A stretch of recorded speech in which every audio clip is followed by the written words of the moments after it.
It started like any other normal day. Quiet, calm, and completely routine. The kind of day where everything feels predictable, where nothing feels out of place, nothing feels wrong, and definitely nothing feels like it's about to go completely out of control. You know those days when you wake up, follow your routine, and think, yeah, today's going to be easy. No stress, no surprises, just another normal day.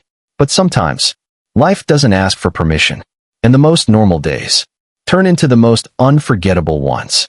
The kind of days you replay in your mind again and again, trying to understand, how did things go so wrong so fast? And on that day, all it took was one person, one decision, and just a few minutes to turn everything upside down. My name is Alex, and I work as a power grid technician. Now, I know that might not sound exciting. It's not the kind of job people talk about. It's not flashy. It's not dramatic.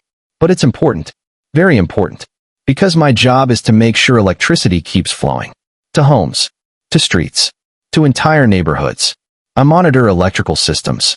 Maintain substations. And make sure that everything runs smoothly. Because the truth is, people don't think about electricity. Not when everything is working. Not when the lights are on. Not when the fan is spinning. Or the AC is cooling the room. But the moment it's gone, everything changes. Suddenly, people notice. People panic. People get frustrated. And that's when my job becomes visible. That morning, I was assigned to a small substation near a private residential community. It wasn't a big facility, but it was important. It powered hundreds of homes in that area. The kind of place where everything looks perfect. Clean streets, beautiful houses, green lawns trimmed perfectly.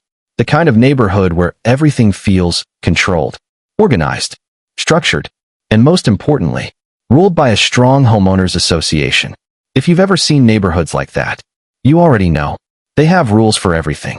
How your house should look, where you can park, what color your walls can be, even the height of your grass. Everything has to match. Everything has to be perfect. And honestly, that kind of environment can be intense. I arrived at the substation around 9 a.m. Right on time. The air was calm. The streets were quiet. Most people had already started their day. I parked my vehicle, grabbed my equipment, and walked toward the substation. From the outside, everything looked completely normal. No damage. No warning signs. No unusual activity. Just a secure, fenced structure, doing its job silently. I unlocked the gate, stepped inside, and immediately heard that familiar sound. That low, constant, humming. It's the sound of electricity flowing. The sound of systems working perfectly. For me, that sound means one thing. Everything is under control. I walked into the control room, placed my tools down, and started my routine checks. Screens in front of me, displaying real-time data, voltage levels, load distribution, system stability. Everything was exactly where it should be. I checked the logs, reviewed previous reports, double-checked the connections. No alerts, no warnings, no abnormalities. Just a perfect system, running exactly as designed. And honestly, it felt like it was going to be an easy day. The kind of day where you finish your work early, maybe relax a little, and head home without any stress. Time passed slowly, peacefully. I took a sip of my coffee, leaning back slightly in my chair. And for a moment, everything felt quiet. Too quiet. But I didn't think much of it. Until, about an hour later, something caught my attention. Through the small window of the control room, I noticed movement outside. At first, I ignored it. Probably just a resident passing by. But then I looked again. And this time, I saw her. A woman, standing just outside the fence. She wasn't walking. She wasn't on her phone. She wasn't doing anything normal. She was just standing there, completely still, arms crossed, staring directly at the substation. And something about her posture immediately felt off. It wasn't curiosity. It wasn't confusion. It was frustration. Even from a distance, I could feel it. At first, I told myself, maybe she's just concerned. Maybe she has a question. Because it's normal. People often get curious about substations. They don't fully understand what they do. But this felt different. There was tension in the way she stood, in the way she looked, like she had already made up her mind. Before even speaking, I watched her for a few more seconds. She didn't move, didn't look away, just kept staring. That's when I decided to step outside. I walked toward the gate, unlocked it, and stepped out to speak with her. As I approached, I kept my tone calm and professional. "Good morning, ma'am," Is everything okay? She didn't smile, didn't greet me, didn't even nod. Instead, she responded instantly. Why is this thing here? Her tone was sharp, direct, almost aggressive. I paused for a moment, caught slightly off guard. Sorry. She pointed straight at the substation. This ugly structure. Why is it in our neighborhood? Now I understood. This wasn't a question. This was a complaint. I took a deep breath and replied politely. Ma'am, this substation supplies power to the surrounding area. It's necessary for electricity distribution. I kept my voice calm, respectful, because in situations like this, staying calm is important. But she didn't seem satisfied. In fact, her expression got worse. Well, it's ruining the look of our community. She said it like it was obvious, like the answer was simple. And at that moment, I realized something important. This wasn't just a random complaint. This was going to turn into a problem. I tried to explain again, carefully, clearly. I understand your concern, but this facility is essential. Without it, homes here wouldn't have stable electricity. She shook her head immediately. No, this shouldn't be here. No hesitation, no consideration, just rejection. And then, she said something that completely changed the situation. I'm the president of the HOA. For a second, everything clicked. The tone, the confidence, the attitude. It all made sense now. She wasn't just a resident. She was someone used to being in control. She continued. And I have the authority to make decisions for this community. I nodded slowly, still calm. Yes, ma'am. But this isn't controlled by the HOA. It's city infrastructure. There was a brief silence. And then, she smiled. But it wasn't friendly. It was the kind. A few minutes passed. But that feeling, it didn't go away. That strange, uncomfortable feeling.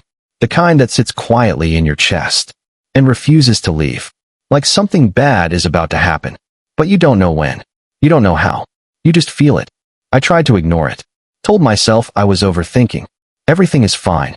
Systems are stable. There's nothing to worry about. But still, something didn't feel right. I leaned forward in my chair. Eyes locked on the monitors. Numbers steady. Voltage normal. Load balanced. Everything looked perfect. Too perfect. And sometimes, that's exactly when things go wrong. I checked the system again. Carefully this time. Every reading. Every line. Every signal. Still nothing. No issues. No alerts. No warnings. Just silence. But then, out of nowhere, it happened. A sharp sound cut through the quiet room. Beep. A warning flashed on the screen. Warning system interference detected. I froze. For a second, I just stared at the screen, trying to process what I was seeing. What? My mind started racing. Interference? That didn't make sense. There was no scheduled maintenance. No external work. No reason for interference. Before I could even react, another alert appeared. Warning manual override attempt. My heart skipped. That wasn't just unusual.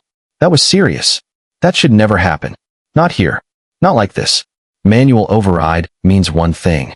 Someone is physically interacting with the system. Someone is trying to control it. And suddenly, everything clicked. Her. I didn't think. I didn't hesitate. I jumped out of my chair, rushed toward the door, and ran outside. My heart was pounding now.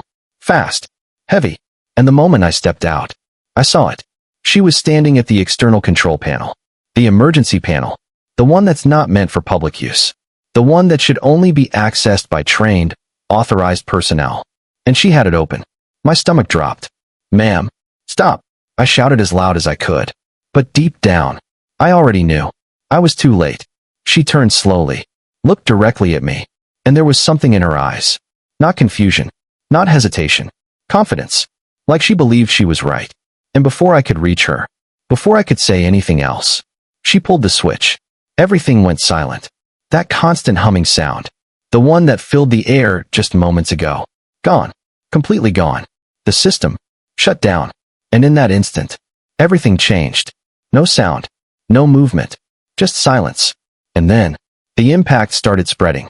Within seconds, lights went out. One house, then another, then all of them. Air conditioners shut off. Fans stopped spinning. Devices powered down. The entire neighborhood went dark. I stood there for a moment, trying to process what had just happened. And then, the reactions began. Doors opened. People stepped outside. Confused. Worried. Annoyed. What happened? Why is the power out? Is this an outage? Voices started filling the street. Some people checked their phones. Others looked around, trying to understand. And in the middle of all that confusion, all that chaos, she stood there, calm, still, almost proud, like she had just solved a problem. I walked toward her slowly, every step heavier than the last, trying to stay calm, trying to control my frustration. Do you understand what you just did? My voice was steady, but inside, I was anything but calm. She shrugged. I fixed the problem. For a second, I couldn't believe what I was hearing. I looked at her, trying to understand how someone could say that so casually. You didn't fix anything, I said. You just caused a major outage. She crossed her arms again. This shouldn't have been here in the first place. Still the same mindset. Still the same confidence. That's when I realized something important. She didn't understand. Not even a little. She didn't understand the system. Didn't understand the risk. Didn't understand the consequences. So I said it clearly, slowly, firmly. This is not HOA property. I paused. This is critical infrastructure. For the first time, she hesitated. Just a small pause. Just a slight change in expression. But it was there. A crack in her confidence. But then, she said it again. I have rights. I nodded. Yes. And then I looked straight at her. But not over this. There was a moment of silence. Tension in the air. People watching. Listening. And that's when I knew. This situation was beyond discussion now. This wasn't something I could handle alone. So I stepped aside, reached into my pocket, pulled out my phone, and made the call. Emergency operations. My voice was calm, but urgent. Unauthorized shutdown. I paused. Immediate assistance required. There was no delay, no confusion. They understood immediately. Understood. Response team on the way. And just like that, it was no longer just my situation. Now, it was official. I put my phone away, looked around, and that's when the waiting began. Those next 9 minutes felt different, heavy, slow, like time itself had slowed down. People were getting frustrated now. Some were angry. This is ridiculous. I have work to do. My kids are inside. Others were worried. What if it takes hours? What if something is damaged? And slowly, questions started turning into accusations. What happened? Who did this? I didn't say anything, because I didn't need to. Everyone was already looking at her. Some whispering, some staring. And for the first time, she looked. The sound of the helicopter grew louder, and louder, and louder. At first, it was just a distant noise, barely noticeable. But within seconds, it became impossible to ignore. A deep, heavy, rhythmic sound. Thump, thump, thump. The kind of sound you don't just hear. You feel it. In your chest. In the air around you. Conversations stopped. People froze. Every head turned upward. And just like that, the entire neighborhood fell silent. All eyes on the sky. The helicopter was approaching fast, cutting through the air with power and purpose. It wasn't random. It wasn't passing by. It was coming here, straight toward us. People began stepping back instinctively, some shielding their eyes from the sunlight, others from the wind that was starting to pick up. Dust began to rise from the ground. Leaves scattered. Small debris lifted into the air. The closer it got, the stronger the force became. And in that moment, everything felt intense, heavy, serious, real. I looked over at her. Just minutes ago, she was confident, calm, in control. But now, something had changed. Her posture shifted. Her expression tightened. That same confidence, it was fading, replaced by something else. Confusion. Her eyes followed the helicopter as it circled above, as if trying to understand. Why is this happening? Then, the confusion turned into something deeper. Uncertainty. And then, slowly, that uncertainty turned into fear. The helicopter hovered above the substation, holding position. Steady. Precise. The wind beneath it grew stronger. People stepped even further back now, some covering their faces, others holding on to their belongings. The noise filled the entire area. It wasn't just loud anymore. It was overwhelming. And then, slowly, carefully, the helicopter began to descend, lower and lower, until it finally touched the ground nearby. And in that exact moment, everything changed. The noise didn't stop immediately, but something else did. Her confidence, completely gone. The door of the helicopter opened, and within seconds, a team stepped out. Fast, focused, professional. No hesitation, no confusion. They knew exactly what they were doing. Their movements were sharp, precise, Every second mattered. They moved quickly toward the substation. Straight past the crowd. Straight past her. Without even acknowledging the chaos around them. Because for them, this wasn't drama. This was responsibility. They reached the control systems immediately. Checking panels. Inspecting switches. Reviewing damage. One of them turned to me. What happened here? His voice was calm, but serious. I pointed toward her. She shut it down manually. He followed my gesture. Looked at her. And for a brief moment, everything went quiet again. He stepped closer to her. Did you authorize this shutdown? A simple question. Clear. Direct. She opened her mouth. But nothing came out. No explanation. No defense. Just silence. For the first time since this started, she had no answer. No confidence. No control. Just reality. And that's when it hit her. This wasn't about opinions anymore. This wasn't about rules. Or preferences. Or authority. This was serious. Very serious. Because what she had done wasn't just a mistake. It was interference. With critical infrastructure. Something that could have caused real damage. Real consequences. Authorities were contacted. Radios crackled. Phones rang. Information was being shared rapidly. Reports were being created. And all around us, people were watching. Some quietly. Some whispering. Others holding up their phones. Recording everything. Because moments like this don't stay private. They spread. Meanwhile, the team didn't stop. They continued working. Focused. Efficient. Every movement calculated. Checking systems. Resetting controls. Verifying safety. Time passed. But it didn't feel long. Because every second was filled with tension. Everyone waiting. Watching. Hoping. And then, finally, something changed. A small flicker. Then another. Lights. Coming back. One house lit up. Then another. Then another. Like a wave of lights spreading through the neighborhood. Air conditioners kicked back on. Fans started spinning again. Devices powered up. Life. Returning to normal. And just like that, the power was restored. A collective sigh spread through the crowd. Relief. Some people clapped. Others smiled. But no one celebrated too much. Because the focus was still on her. She stood there. Silent. Still. No more arguments. No more authority. No more control. Just regret. Clear. Heavy. Unavoidable. The same person who had been so confident earlier now looked completely different. Smaller. Quieter. Like the reality of the situation had finally settled in. Slowly, the scene began to calm down.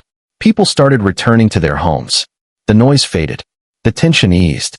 And everything started going back to normal.